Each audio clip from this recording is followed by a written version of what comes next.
इन्फीवीम avenues limited share का आज analysis करने जा रहे हैं।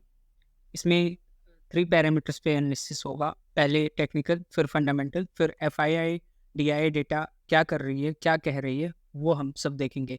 बट उससे पहले एक बार हम लोग इसका मार्केट को इसने सरप्राइज़ किया है कि नहीं किया, वो एक बार देख लेते हैं।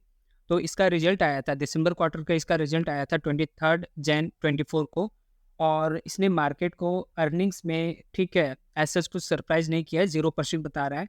बट रेवेन्यू में इसने 3.66% का सरप्राइज़ किया है।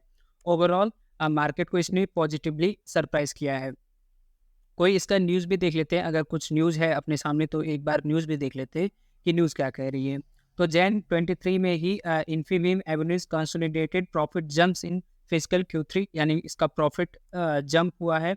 ऐसे ही Infibeam Avenues to acquire remaining 49.5% stake in So Hum Bharat digital payments करके है, ठीक है, वहाँ पे ये अपना स्टेक एक्वायर करेगी।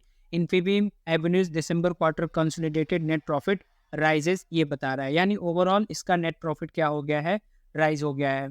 तो न्यूज़ हमने देख लिया, मार्केट को इसने सरप्राइज पॉजिटिवली भी किया है, वो भी देख लिया। तो इसमें एक बात हम लोग टेक्निकल देख लेते हैं मंथली टाइम फ्रेम से। बट मंथली टाइम फ्रेम पे एनालिसिस करने से पहले मेरी रिक्वेस्ट है कि अगर आपको इस चैनल का कंटेंट पसंद आ रहा है तो प्लीज़ इस चैनल को सब्सक्राइब करिए, लाइक करिए, और जिसको इसकी अभी ज़रूरत है उसको शेयर भी करिए।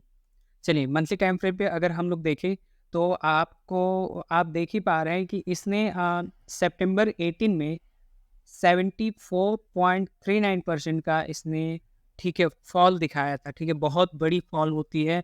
और अभी अगर रिसेंट की बात हम लोग करें तो रिसेंट में जैन 24 में इसने 63.26% का इसने क्या किया, ये अप में गया।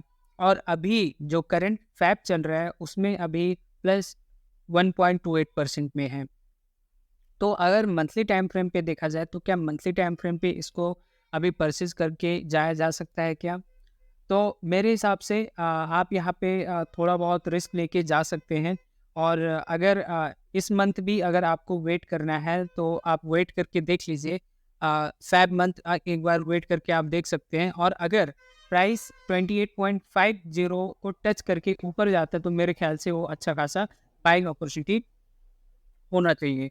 तो 28.50 का वेट रहेगा कि अगर वो आ रहा है तो फिर वहाँ से एक अच्छा खासा बाइंग अपॉर्चुनिटी है। और इसका टारगेट कितना रहना चाहिए, तो मेरे ख्याल से आपको इसका जो टारगेट रखना चाहिए वो आप इसका रख के चलिए 48 रुपीज़, ठीक है, 48 रुपीज़ आप इसका टारगेट रख के चलिए।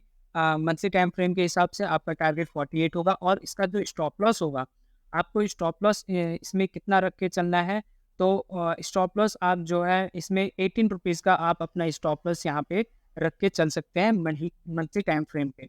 ये हो गई बात मंथली टाइम फ्रेम की। अब हम लोग एक बार आ जाते हैं वीकली टाइम फ्रेम पे, और वीकली टाइम फ्रेम पे देख लेते हैं कि क्या वीकली टाइम फ्रेम पे अभी कोई बाइंग अपॉर्चुनिटी बन रही है कि नहीं बन रही है। तो वीकली टाइम फ्रेम पे मुझे एज सच कोई अभी बाइंग अपॉर्चुनिटी नहीं दिख रही है, जब तक ये 27 रुपीज़ या 28 रुपीज़ के आसपास आके वीकली टाइम फ्रेम पे सपोर्ट ना देते। सपोर्ट यानी कि वीकली यहाँ पे 27-28 रुपीज़ पे आए और उसके बाद एक ग्रीन कैंडल दे।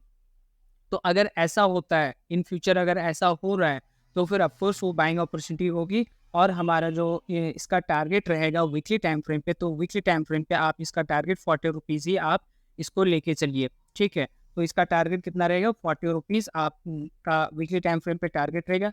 तभी जब ये 27-28 पे आके ट्रेड करें। और इसका स्टॉप लॉस जो होना चाहिए, स्टॉप लॉस आप इसका अभी 18 रुपीज़ ही लेके चलेंगे। ये वीकली टाइम फ्रेम की बात होगी। अब चलते हैं एक बार डेली टाइम फ्रेम पे, और डेली टाइम फ्रेम पे देख लेते हैं क्या अभी यहाँ बाइंग अपॉर्चुनिटी है कि नहीं है। तो अगर यहाँ पे डेली टाइम फ्रेम पे बात करूँ तो अभी बाइंग अपॉर्चुनिटी हो सकता है 1-2-3 दिन में बन जाए। अब अभी आपको सिर्फ इतना ध्यान देना है कि ये एक बार 33.5 के आसपास आके टच करके एक बुलिश कैंडल दे दे। अगर 33.5 पे आके ये टच कर बुलिश कैंडल देता है इस जोन में, तो फिर वो एक अच्छा खासा बाइंग अपॉर्चुनिटी होगा, और आपका जो टारगेट रहेगा वो टारगेट 40 रुपीज़ का रहेगा। बात कर लेते हैं स्टॉप लॉस। तो स्टॉप लॉस जो है आप इसमें अभी कितना रख के चलिए, आप स्टॉप लॉस इसमें 22.5 का आप यहाँ पे स्टॉप लॉस रख के चलेंगे। हालाँकि स्टॉप लॉस ठीक है थोड़ा ज़्यादा हो गया, बट टारगेट कम है, बट यहाँ पे मुझे लगता है कहीं न कहीं यही ऐसे ही ट्रेड अपॉर्चुनिटी अ, दिख रही है। तो हम लोगों ने यहाँ पे टेक्निकल एनालिसिस की बात कर ली है, मंथली, वीकली और डेली तीनों टाइम फ्रेम पे। अब एक बार हम लोग चलते हैं इसके फंडामेंटल में और वहाँ देखते हैं कि क्या है। तो इन्फीबीम एवेन्यूज़ लिमिटेड ये 35.6 पे अभी ट्रेड हो रहा है। इसका हाई लो 40 और 12.8 बना है। मार्केट कैप 9,888 करोड़ है। ठीक। एक बार देख लेते हैं कि यहाँ पे 1 ईयर में तो ऑफ कोर्स ये अप ट्रेंड में है। 3 इयर्स में एक बार देख लेते हैं, अप ट्रेंड में ही है। 5 years of course up trend में है। तो ये अप ट्रेंड में ही है अभी।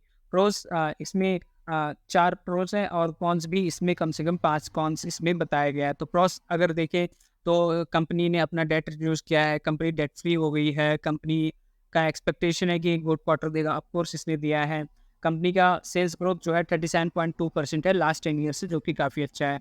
कॉन्स में क्या है कि ये अपनी बुक वैल्यू से 3.10 टाइम्स ज़्यादा ट्रेड कर रही है। प्रोमोटर का होल्डिंग यहाँ पे -1% हुआ है। प्रोमोटर का होल्डिंग लो है 28.1% है। कंपनी का आरओई लो है 3.16% है 3 इयर्स में। डिविडेंड पे आउट जो है वो भी लो है 9.4% ओवर द लास्ट 3 इयर्स। तो ऑफकोर्स ये शॉर्ट टर्म स्विंग ट्रेडिंग किया जा सकता है, फॉर वेरी लॉन्ग टर्म के लिए हमको अभी और भी इसमें डीप एनालिसिस करना पड़ेगा। ईयर कंपैरिजन में ठीक है, ऐसा इन्फीबीम कहीं पे यहाँ पे स्टैंड नहीं होती है। एक बार क्वार्टरली रिजल्ट देखें तो क्वार्टरली रिजल्ट इसका सेल्स सितंबर 2023 में 790 था, तो दिसंबर में 912 हो गया। ऑपरेटिंग प्रॉफिट 70 से 67, यानी यहाँ पे ऑपरेटिंग प्रॉफिट घटा है। पीबीटी जो प्रॉफिट बिफोर टैक्स है वो सेम है, 55 का 55 ही। नेट प्रॉफिट 40 से 41, यानी 1 मोर हुआ है यहाँ पे। प्रॉफिट लॉस आप देख लीजिएगा, बैलेंस शीट ठीक है, देख लीजिएगा। एक बार हम लोग चलते हैं एफआईआई डीआई डेटा में क्या कहना चाह रहा है। तो प्रोमोटर्स को अगर सितंबर 2023 में देखें तो 29.13% था, जबकि दिसंबर में 28.13% हो गया, यानी प्रोमोटर का स्टेक यहाँ पे घटा हुआ है। एफआईआई 6.30 से 6.31%, 0.01% सिर्फ बढ़ा है। डीआईआई 0.08 से 0.10 से बढ़ा है। पब्लिक 64.03 से 65.02, यानी पब्लिक ने यहाँ पे ऑलमोस्ट 1% बढ़ाया है। अदर्स में 0.46 से 0.44% बढ़ गया है। तो अगर शेयर होल्डिंग पैटर्न भी यहाँ पे देखा जाए तो एज सच कुछ यहाँ पे दिखाई नहीं दे रहा है। एक नेगेटिविटी बस ये दिख रहा है कि प्रोमोटर का स्टेक यहाँ पे घटा हुआ है। दूसरा फाइनेंशियल इसका फंडामेंटल जो दिसंबर क्वार्टर का एनालिसिस किया गया, वहाँ पे भी न्यूट्रल ही समझ में आता है। तो मेरे ख्याल से इन्फीबीम में शॉर्ट टर्म स्विंग ट्रेडिंग किया जा सकता है, जो आपको यहाँ पे बाइंग अपॉर्चुनिटी बताया गया। अगर उस लेवल पे आती है तभी यहाँ पे शॉर्ट टर्म स्विंग ट्रेडिंग किया जा सकता है। अदरवाइज यहाँ पे ठीक है, कोई भी बाइंग अपॉर्चुनिटी बनती हुई दिख नहीं रही है। तो ये था इन्फीबीम एवेन्यूज़ लिमिटेड का कंप्लीट एनालिसिस। होप सो आपको पसंद आया होगा। अगर आपको पसंद आ रहा है तो प्लीज़ चैनल को सब्सक्राइब करिए, वीडियो लाइक करिए और जिसको ज़्यादा ज़रूरत है उसको ज़्यादा से ज़्यादा शेयर करिए। लास्ट में मैं कोई सेबी एडवाइज़र नहीं हूँ, आपका पैसा है, सोच कर समझ कर लगाइएगा। किसी के टिप्स पे, किसी के भरोसे मत रहिएगा, डिटेल्ड एनालिसिस करिएगा, ना ही मेरे टिप्स पे, ना ही किसी और के टिप्स पे आप ठीक है एकदम से अपना सारा पैसा लगा दीजिएगा, ये करना गलत है। आपने इतना समय दिया उसके लिए थैंक यू वेरी मच।